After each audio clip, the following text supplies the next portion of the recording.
In this video, we're going to be taking a look at how you can apply smoothing to your brush tool in order to improve the stroke smoothness in Adobe Photoshop.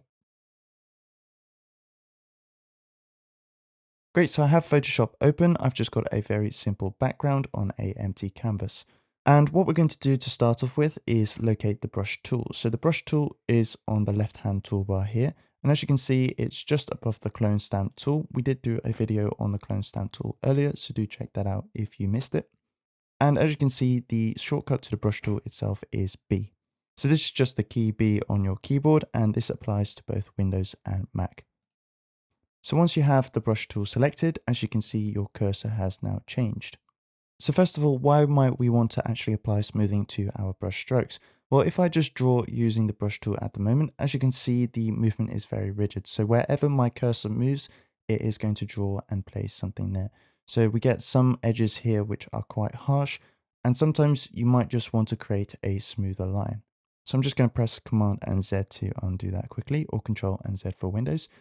And as normal, at the top here, we have all of the parameters for the brush tool. So the opacity, the flow, the blending mode, any option that we'd want to change.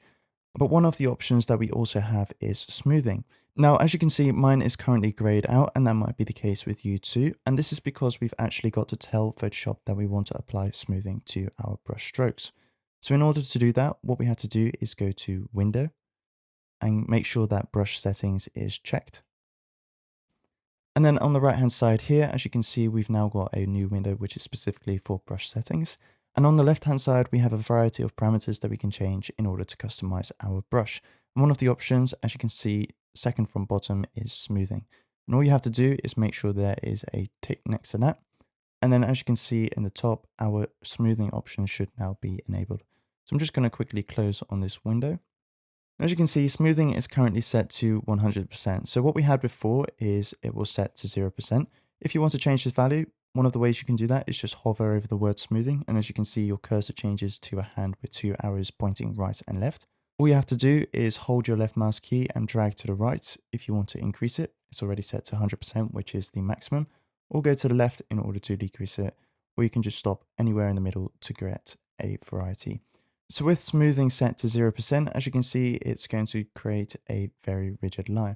But with smoothing set to 100%, as you can see, when I start to draw, there is a slight delay in it actually producing the line itself. And this allows us to basically create a much smoother line. So if I make much quicker motions, as you can see, it's still going to be much smoother than on the right hand side here. So I'm just going to press Command and Z a few times again in order to undo that. So we have a few options that actually allow us to customize the smoothing option itself. So at the moment, with smoothing just set to 100%, if I draw, it's going to be actually slightly delayed before it reaches our final endpoint for our cursor. So what we can do is actually customize these options by just pressing on this gear icon on the right hand side of our 100% drop down there. As you can see, this brings up smoothing options where we have 4 different options. So at the moment, we've got stroke catch up and catch up on stroke end checked. I'm just going to actually undo this catch up on stroke end option and just leave these last 2 ticked. I'm going to go over adjust for zoom last because this actually impacts all of our options, whereas these ones can only be used in certain combinations. So as you can see, the option that we have currently checked is stroke catch up. And this is basically what I was referring to earlier. When I start to draw, it's going to take a while for the stroke to catch up with my cursor. And this basically allows me to be much more specific and allow me to draw much smoother lines. Now, one thing to bear in mind is when I draw and release, as you can see, the stroke won't actually catch up to the final cursor point. So it actually stopped slightly before we released. So once again, if I draw and release, it won't actually go all the way to the point where my cursor released. So in order to make that possible, once again, all you have to do is go to the gear icon and just make sure that catch up on stroke end is actually checked. And with all of these options in combination, if I now draw and release, as you can see, it's actually going to catch up to the final point and complete that stroke. Whereas if I just compare that once again by unchecking catch up on stroke end, if I just release, as you can see, it's not going to catch up to the final end point of our cursor. So I'm just going to undo this slightly so we've got a bit more space. Now, the next option that we have is pulled string mode. So if I check this, as you can see, it's actually going to gray out these 2 middle options. So those no longer affect our stroke. Now it's slightly hard to explain how this one works, so I'll demonstrate it first. So if I just quickly collapse that window so we got a bit more space, if I hold my left mouse key, as you can see, it's drawn a dot. Now if I move my cursor anywhere in the radius of that dot, as you can see, nothing is drawn. But if I keep going slightly further out, you'll notice that a circle appears. And this basically means that my cursor has hit the edge of the boundary that now allows me to draw. So anytime that you move within this boundary that has now been created, nothing will be drawn. But the moment you hit one of the outer edges, it's going to start drawing in that direction. And this basically gives us the option to be much more precise with our drawing. And as a result, create much smoother lines.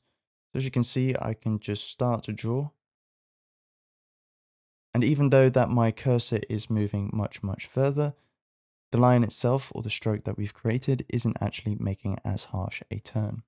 So this is just a great option that allows us to be much more precise and much more careful with our drawing, and mean that we actually produce lines that are much smoother. Now the final option that we had when it came to creating a smooth line with our brush tool, if we just press on the gear once again, as you can see, it says adjust for zoom. And this is slightly hard to demonstrate, so I'll just talk you through what this means. When you zoom in and out of your canvas, so for example, if I just unclick that, in order to zoom out, all you have to do is press Command and minus, or if you're on Windows, it'll be Control and minus. And as you can see, you can zoom out in the preview itself, or in order to zoom back in, all you have to do is press Command and plus, or Control and plus for Windows. As you can see, you can zoom in as far as you want. Now, obviously, when you're working with smoothing, if you're zoomed out much further, obviously your cursor will be moving a shorter distance, but on the canvas itself, it'll be moving a greater distance. And if I zoom in, even though that my cursor is moving a long way across my screen, on the canvas itself, we're only moving a short distance. So basically what this adjust for zoom option does is when we're zoomed out further, it's actually going to increase the amount of smoothing. And when we're zoomed in closer, it's actually going to decrease the amount of smoothing that is applied in order to adjust for these changes. So those were the essentials of how smoothing works in Adobe Photoshop. Do let me know in the comments below if you found this video helpful, and also recommend any other topics that you'd like me to cover. And also do remember to leave a like on the video if you found it helpful, and to subscribe to the channel so make sure you never miss a My Design class video.